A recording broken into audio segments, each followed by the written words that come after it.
Welcome to our channel with విజ్ఞానం విహారం. తమిళనాడులోని ప్రముఖ టూరిస్ట్ ప్రదేశమైన తంజావూర్ ఎలా చేరుకోవాలి, ఎక్కడ ఉండాలి, అక్కడ చూడవలసిన ప్రదేశాల వివరాలు మరియు తంజావూరుకి సంబంధించిన ఫుల్ టూర్ ప్లాన్ మొదలైన వివరాలు నేటి వీడియోలో తెలుసుకుందాం.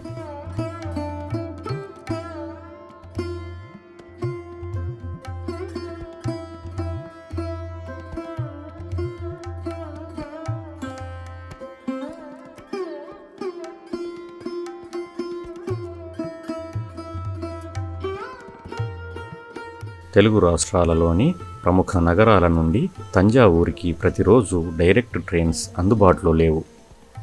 వారంలో కొన్ని రోజులు మాత్రమే ఇవి అందుబాటులో ఉన్నాయి. వాటి వివరాలు ఇప్పుడు తెలుసుకుందాం. హైదరాబాద్ నుండి తంజావూరుకి డైరెక్ట్ ట్రైన్స్ కేవలం సోమ మరియు బుధవారాలలో అందుబాటులో ఉన్నాయి. అలాగే వరంగల్ నుండి తంజావూరుకి సోమ, శుక్రవారాలలో, విజయవాడ నుండి తంజావూరుకి సోమ, మంగళ, శుక్ర, శనివారాలలో, వైజాగ్ నుండి తంజావూరుకి కేవలం శుక్రవారం, తిరుపతి నుండి తంజావూరుకి సోమ, గురు, శుక్ర, శనివారాలలో మాత్రమే డైరెక్ట్ ట్రైన్స్ ఉన్నాయి. ఒకవేళ మీకు గనక డైరెక్ట్ ట్రైన్ అందుబాటులో లేకపోతే మొదట చెన్నై వెళ్ళి అక్కడ నుండి తంజావూరుకి వెళ్ళవచ్చు. చెన్నై మరియు తంజావూరు మధ్య బస్సులు, ట్రైన్స్ అందుబాటులో ఉంటాయి. ఈ నగరాల మధ్య దూరం 320 కిలోమీటర్లు. తంజావూరు చేరుకున్న తర్వాత తంజావూరు బస్టాండ్ దగ్గరలో అనేక హోటల్స్ ఉంటాయి. అక్కడ 300 రూపాయల నుండి మొదలుకొని చాలా హోటల్స్ ఉంటాయి. యావరేజ్గా 800 నుండి 1300 రూపాయల మధ్య రేంజ్లో మంచి రూమ్స్ దొరుకుతాయి. నేను తంజావూరులో స్టే చేసిన హోటల్ పేరు హోటల్ రామ్నాథ్. దీని ధర ఏసీతో కలుపుకొని ఒక రోజుకి 1000 రూపాయలు. హోటల్ చాలా నీట్గా, కంఫర్ట్గా కూడా ఉంది. తంజావూరు సిటీలో చూడడానికి చాలా ప్రదేశాలు ఉన్నప్పటికీ అందులో మనం తప్పకుండా చూడవలసిన ప్రదేశాలు ముఖ్యంగా 2 ఉన్నాయి. అవి తంజావూరు ప్యాలెస్ మరియు బృహదీశ్వర ఆలయం. ఒకటి ఉదయం, మరొకటి సాయంత్రం పూట చూడవచ్చు. కావున మనం తంజావూరు చూడటానికి ఒకరోజు సమయం సరిపోతుంది. ఈ ప్రదేశాల గురించి వివరాలు ఇప్పుడు తెలుసుకుందాం. తంజావూరు ప్యాలెస్నే శివగంగ ఫోర్ట్ అని, మరాఠా ప్యాలెస్ అనే పేర్లతో కూడా పిలుస్తారు. లోకల్స్ అరన్మనై అనే పేరుతో పిలుస్తారు. ఈ ప్యాలెస్ బస్టాండ్ నుండి 350 మీటర్ల దూరంలోనే ఉంటుంది.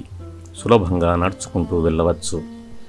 తంజావూరు ప్రాంతాన్ని పరిపాలించిన నాయకరాజులు 1535వ సంవత్సరంలో ఈ ప్యాలెస్ను నిర్మించడం జరిగింది. ఈ ప్యాలెస్ను నాయకరాజులు తాము యుద్ధాలలో బంధించిన ఇతర రాజ్యాల యుద్ధ ఖైదీలచే నిర్మించడం జరిగింది. నాయకరాజులు దీనిని నివాసంగా కాకుండా ముఖ్యంగా యుద్ధ సామాగ్రిని భద్రపరచడానికి ఈ ప్యాలెస్ను వాడుకున్నారు.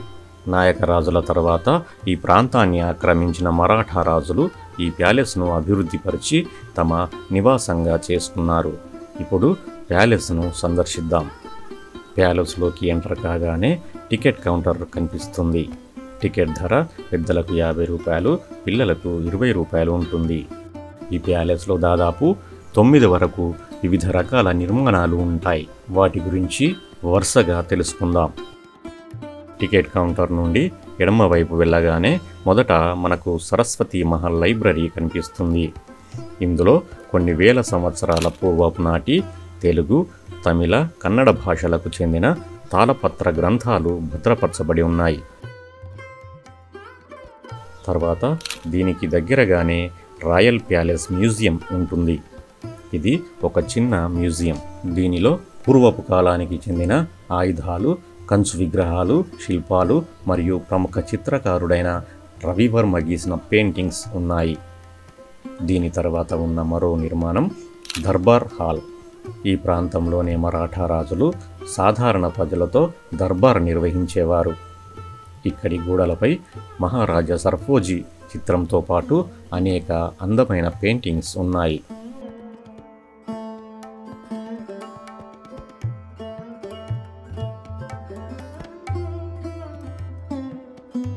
అలాగే సీలింగ్ పైన కూడా చాలా అద్భుతమైన పెయింటింగ్స్ని మనం చూడవచ్చు. ఇవన్నీ కూడా రామాయణానికి మరియు ఇతర దేవతలకు సంబంధించిన పెయింటింగ్స్.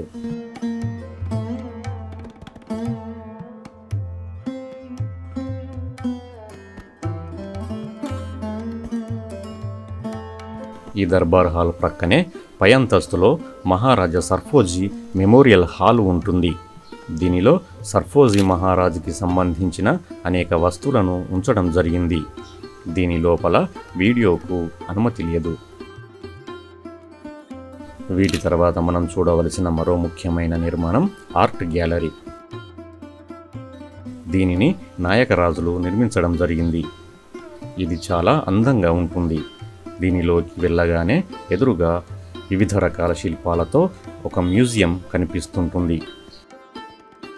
వివిధ కాలాలకు సంబంధించి అనేక మంది రాజులు చెక్కించిన శిల్పాలు ఇక్కడ ఉంటాయి. ఇవి 8వ శతాబ్దం నుండి 18వ శతాబ్దం మధ్య కాలానికి చెందినవి. ఈ శిల్పాల క్రింద ఆ శిల్పం ఎవరిదో, ఏ కాలానికి చెందినదో మరియు వాటిని చెక్కించిన రాజుల పేర్లు కూడా ఉంచడం జరిగింది. దీనివల్ల ఆ శిల్పం యొక్క చరిత్ర తెలుసుకోవడం చాలా సులభంగా ఉంటుంది. ఆర్ట్ గ్యాలరీలోనే ఒక మ్యూజియం కూడా ఉంది. దీనిలో రాజా సర్ఫోజీకి చెందిన ఒక పెద్ద విగ్రహంతో పాటు పురాణ కాలానికి సంబంధించి ఇత్తడితో చేసిన నటరాజ విగ్రహాలు, పంచలోహ విగ్రహాలు, వివిధ రకాల ఆయుధాలు, ప్రపంచంలోని వివిధ దేశాలలో వాడిన పురాతన నాణాలు ఉంటాయి. వాటి వివరాలను కూడా మనం చదివి తెలుసుకోవచ్చు.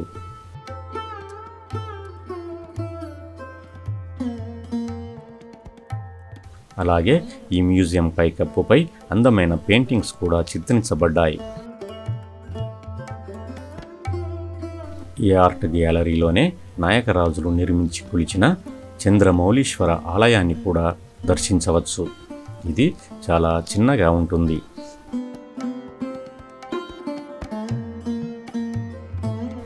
ఆర్ట్ గ్యాలరీ తర్వాత మనం చూడవలసిన మరో ఇంపార్టెంట్ నిర్మాణం ఆర్సెనల్ టవర్. ఇది నిర్మాణపరంగా చాలా అందంగా ఉండే నిర్మాణం. దీని ఎత్తు 192 అడుగులు ఉండి 8 అంతస్తులలో ఉంటుంది. దీనిని మొదటగా నాయకరాజులు 1645వ సంవత్సరంలో కేవలం 2 అంతస్తులుగా నిర్మించారు. కానీ మరాఠా రాజులు దీనిని 1855వ సంవత్సరంలో పునరుద్ధరించారు. దీనిని ఆ కాలంలో వాచ్ టవర్గా మరియు ఆయుధశాలగా ఉపయోగించారు. ఇందులోని 2వ అంతస్తులో రాజులు మార్షల్ ఆర్ట్స్ కూడా నేర్చుకునేవారు.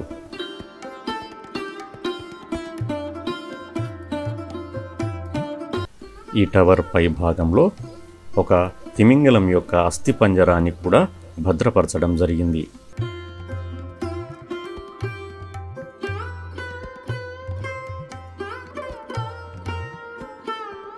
తంజావూరు ప్యాలెస్లో మనం చూడవలసిన మరో ముఖ్య నిర్మాణం బెల్ టవర్. ఇది దీర్ఘచతురస్రాకారంలో నిర్మించబడింది. నాయకరాజుల కాలంలో దీనిని చాలా ఎత్తుగా నిర్మించి దీనిపై ఒక పెద్ద గడియారాన్ని ఏర్పాటు చేయడం జరిగింది. ఇది ప్రతి గంటకు ఒకసారి పెద్ద శబ్దంతో మోగేది. ఈ శబ్దం వల్ల తంజావూరులోని ప్రజలు సమయాన్ని తెలుసుకునేవారు. అందుకే ఈ నిర్మాణాన్ని బెల్ టవర్ అని పిలుస్తారు. దీనిని నాయకరాజులు చాలా అంతస్తులుగా నిర్మించినప్పటికీ ఉరుముల ధాటికి శిథిలమై ప్రస్తుతం ఇది 7 అంతస్తులలో మాత్రమే ఉంది. నాయకరాజైన విజయరాఘవ నాయక్ ఈ బెల్ టవర్ పైకి ఎక్కి ప్రతిరోజు శ్రీరంగంలోని రంగనాథ స్వామి ఆలయ గోపురాన్ని దర్శించుకునేవాడని చెప్తారు. అంత ఎత్తులో ఉండేది ఈ నిర్మాణం. బెల్ టవర్కి దగ్గరలో ఉన్న మరో నిర్మాణం సంగీత్ మహల్. ఇది ఒక ఇండోర్ ఆడిటోరియం. దీనిలో కళాకారులు తమ ప్రదర్శనలు ప్రదర్శించేవారు. ఇప్పటికీ అలాగే దీనిని ఉపయోగిస్తున్నారు. ఈ ప్యాలెస్లో మనం చూడవలసిన మరో నిర్మాణం షార్జా మడి. దీనినే సదర్ మడి అని కూడా పిలుస్తారు. ఇది టికెట్ కౌంటర్కి దగ్గరలోనే ఉంటుంది. ఈ నిర్మాణంలో కర్రతో చేసిన బాల్కనీలు చాలా అందంగా ఉంటాయి. తంజావూరు ప్యాలెస్లో అండర్ గ్రౌండ్ టన్నెళ్ళు కూడా ఉన్నాయి. కానీ పర్యాటకులు వీటిని సందర్శించడానికి వీలు లేదు. తంజావూరు ప్యాలెస్లోని అన్ని నిర్మాణాలు మనం పూర్తిగా చూడడానికి దాదాపు 3 నుండి 4 గంటల సమయం పడుతుంది. తంజావూరులో ప్యాలెస్ కాంప్లెక్స్ చూసిన తర్వాత మనం చూడవలసిన మరో అద్భుత కట్టడం బృహదీశ్వర ఆలయం. ఈ ఆలయం తంజావూరు ప్యాలెస్ నుండి 1.5 కిలోమీటర్ల దూరంలో ఉంటుంది.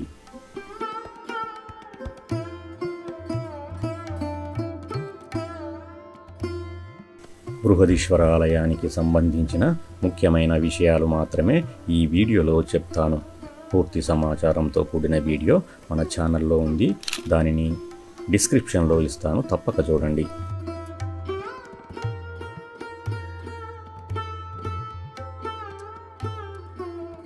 బృహదీశ్వర ఆలయాన్ని పెరుగుడయ్యార్ కోవిల్, పెరియ కోవిల్, రాజరాజేశ్వర ఆలయం, రాజరాజేశ్వరం, బిగ్ టెంపుల్ అనే చాలా పేర్లతో పిలుస్తారు. ఈ ఆలయ నిర్మాణం ఒక ఇంజనీరింగ్ అద్భుతమని చెప్పవచ్చు. ఈ ఆలయంలోకి ప్రవేశించడానికి 3 ఎంట్రెన్స్లు ఉన్నాయి. వీటిని మరాఠా ఎంట్రెన్స్, కేరళ థంకన్ తిరువాసల్, రాజరాజన్ తిరువాసల్ అనే పేర్లతో పిలుస్తారు. బృహదీశ్వర ఆలయాన్ని చోళ వంశానికి చెందిన మొదటి రాజరాజ చోళుడు నిర్మించాడు. ఈ ఆలయ నిర్మాణాన్ని క్రీస్తు శకం 1004వ సంవత్సరంలో ప్రారంభించి 1010వ సంవత్సరంలో అనగా 6 సంవత్సరాల కాలంలోనే పూర్తి చేయడం జరిగింది. ఈ ఆలయ నిర్మాణంలో 12,000 ఏనుగులు, 5,000 గుర్రాలు, 50,000 మంది మనుషులను ఉపయోగించడం జరిగింది. ఆలయ నిర్మాణంలో సిమెంటు, ఇసుక, కాంక్రీట్ లాంటి పదార్థాలు వాడకుండా కేవలం గ్రానైట్తోనే నిర్మించడం జరిగింది. బృహదీశ్వర ఆలయంలో ముందుగా మనకు ఒక పెద్ద నంది విగ్రహం కనిపిస్తుంటుంది. ఇది 12 అడుగుల ఎత్తుతో 25 టన్నుల బరువు కలిగి ఉంటుంది. దీనిని ఏకరాతితో నిర్మించడం జరిగింది. భారతదేశంలోని అతిపెద్ద నంది విగ్రహాలలో ఇది కూడా ఒకటి. నంది విగ్రహానికి ఎదురుగా ప్రధాన ఆలయం ఉంటుంది.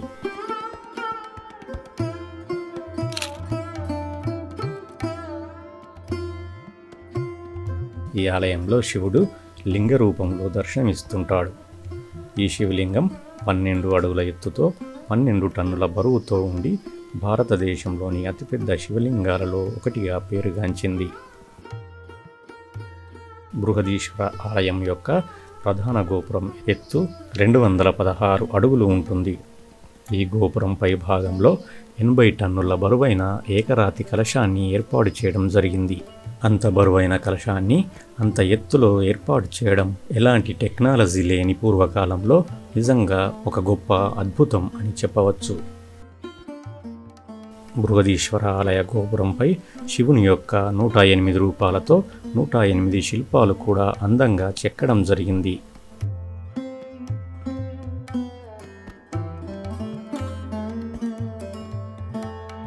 అలాగే ఈ బృహదీశ్వర ఆలయ ప్రాంగణంలో అనేక ఉప ఆలయాలు కూడా మనం దర్శించవచ్చు. దక్షిణ భారతదేశంలో ఈ ఆలయ తర్వాత కాలంలో నిర్మించబడిన అనేక ఆలయాలకు ఈ బృహదీశ్వర ఆలయం నిర్మాణపరంగా ఒక రోల్ మోడల్గా నిలిచింది. కావున ఇంతటి ప్రాశస్త్యం ఉన్న ఈ బృహదీశ్వర ఆలయాన్ని తప్పక దర్శించండి.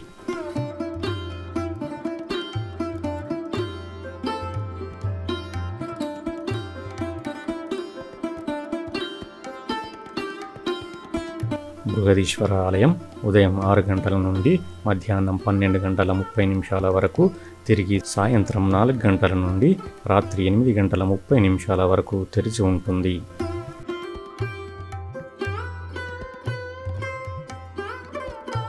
తమిళనాడులోని ఇతర ప్రముఖ పుణ్యక్షేత్రాలకు తంజావూరు చాలా దగ్గరలోనే ఉంటుంది. కుంభకోణం నుండి 45 కిలోమీటర్ల దూరంలో, శ్రీరంగం నుండి 65 కిలోమీటర్ల దూరంలో, చిదంబరం నుండి 110 కిలోమీటర్ల దూరంలో, అరుణాచలం నుండి 200 కిలోమీటర్ల దూరంలో ఉంటుంది. కావున తంజావూరుని సెపరేట్గా కాకుండా ఈ పుణ్యక్షేత్రాలకు వెళ్ళినప్పుడు కూడా మీ టూర్ ప్లాన్లో యాడ్ చేసుకోవచ్చు. తంజావూరులో ఇంకా మీకు సమయం ఉంటే బృహదీశ్వర ఆలయం, తంజావూరు ప్యాలెస్తో పాటు శ్రీ బంగారు కామాక్షి అమ్మన్ ఆలయం, రాజరాజన్ మణిమండపం లాంటి ప్రదేశాలను కూడా చూడవచ్చు. ఈ వీడియో కనుక మీకు నచ్చినట్లయితే మా ఛానల్ని సబ్స్క్రైబ్ చేసుకోండి, లైక్ చేయండి, అలాగే షేర్ చేయండి.